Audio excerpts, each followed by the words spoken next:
آج کی ویڈیو میں ہم جانیں گے کہ دجال کی آمد سے کیا ہوگا اور اس کی آمد کیسے ہوگی اور جو پاکستان میں اور پوری دنیا میں حالات چل رہے ہیں۔ ناظرین گرامی، نبی کریم صلی اللہ علیہ وسلم کی ایک صحیح حدیث کا مفہوم ہے کہ دجال کی آمد سے 3 برس پہلے زمین 1/3 اناج اگانا بند کر دے گی اور آسمان کا 1/3 حصہ بارش نہیں برسائے گا۔ پھر اس سے اگلے برس زمین کا 2/3 حصہ اناج نہیں اگائے گا اور یوں ہی آسمان کے 2/3 حصے سے بارش نہیں برسے گی، اور تیسرے برس یعنی دجال کی آمد سے 1 سال پہلے آسمان سے بارش کا 1 قطرہ بھی زمین کے اوپر نہیں گرے گا اور نہ ہی زمین کے سینے سے اناج کا 1 دانہ نکلے گا۔ یہ قحط سالی کا دور ہوگا، ہر طرف بھوک، افلاس اور خشکی کا سامان ہوگا۔ یہ وہ وقت ہوگا جس کے بعد دجال کی آمد ہوگی۔ اب آپ یہ سوال کریں گے کہ اس تمام تر صورتحال کا پیکجڈ فوڈ اور کھانے سے کیا تعلق ہے؟ آپ کا سوال بالکل بجا ہے، اس کا جواب اور تفصیلات بھی آپ کے سامنے رکھ دیتے ہیں، لیکن اس سے پہلے یہ ضروری ہے کہ آپ مشرق وسطیٰ میں لڑنے والے اپنے مسلمان بہن بھائیوں اور بچوں کے لیے اللہ کے حضور دعا کیجئے کہ اللہ رب العالمین ان کا حامی و ناصر ہو اور ان پر اپنا خاص کرم کرے، مسلمانوں کی غیرت جاگے اور وہ غزہ کے معصوم مسلمانوں کی مدد کو پہنچے۔ اللہ رب العالمین وہاں رحمت کی بارش برساتے، آمین یا رب العالمین۔ ناظرین گرامی، اس وقت اسرائیلی دنیا یہ تیاریاں کر رہی ہے کہ وہ دجال کی آمد سے پہلے اگر مسجد اقصیٰ کو شہید کر کے یہاں 3rd ٹیمپل کی تعمیر کرنی ہے، جس دروازے سے دجال کو داخل کرنا ہے، وہ تمام حالات آہستہ آہستہ سازگار بنائے جائیں۔ یہی وجہ ہے کہ اسرائیل نے پوری دنیا کو معاشی طور پر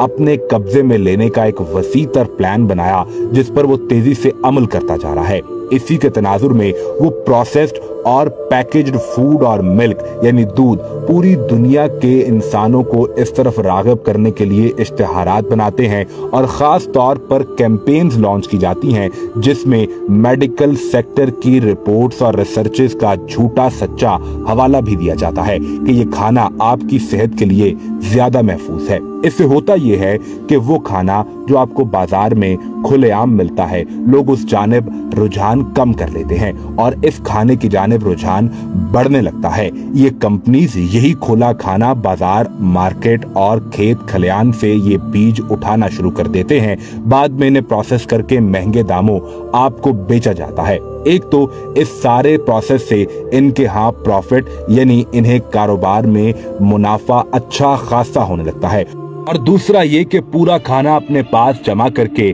اس کے پہاڑ بنا لیتے ہیں۔ آقا کریم صلی اللہ علیہ وسلم نے ایک اور حوالے میں یہ فرمایا کہ جب دجال آئے گا تو اس کے پاس روٹیوں کا پہاڑ ہوگا اور پانی کا دریا ہوگا، تو جو کوئی اس کی تعلیمات پر عمل کرے گا، اس کو مان لے گا، تو وہ اپنے پہاڑ میں سے روٹیاں اور پانی فراہم کرے گا۔ اب یہ روٹیوں کا پہاڑ یوں تعمیر کیا جا رہا ہے کہ پوری دنیا کے کھانے پر غلبہ حاصل کر لیا جائے، کنٹرول حاصل کر لیا جائے۔ آپ دیکھیے کہ امریکہ اور یورپ میں کھانا وافر مقدار میں موجود ہے، وہاں کوئی شخص بھوکا نہیں سوتا، سڑک پر رہنے والا بھی رات کو اپنے پیٹ میں 2 نوالے ڈال کر سوتا ہے، لیکن دوسری جانب افریقی ممالک کے اندر بھوک ہے، افلاس ہے، قحط ہے، وہاں کئی دن لوگ پانی کے 1 گھونٹ اور 1 قطرے کو ترستے ہیں، پھر جا کر پانی نصیب ہو تو وہ بھی گندا پانی جو آپ کے جسم کو پہلے سے کئی گنا زیادہ کمزور اور بیمار کرتے۔ یوں ناظرین گرامی، دولت اور کھانے کی رزق کی یہ تقسیم اہل یورپ اور مغرب کو یوں کھانے کے اوپر کنٹرول کرنے اور روٹیوں کے پہاڑ تعمیر کرنے پر انہیں طاقتور بنا رہی ہے۔ معاملہ یہاں بھی نہیں رکتا، اس پروسیسڈ اور پیکج ملک اور کھانے کے ساتھ یہ جو پروفٹ حاصل کرتے ہیں، جو منافع ملتا ہے، انہیں صہیونی تنظیموں کے اوپر خرچ کیا جاتا ہے۔ یہ ایک بڑی تنظیم کے تحت اور بڑے میکنزم کے تحت کام کیا جاتا ہے کہ اس منافع کو ان صہیونی تنظیموں پر خرچ کیا جائے۔ کیا آپ نے کبھی یہ سوچا ہے کہ ایک چھوٹی سی ریاست اسرائیل جو ہر طرف سے عرب ممالک کے اندر گھری ہوئی ہے، یہ ریاست اتنی مضبوط کیسے ہے؟ اس کے اندر مالی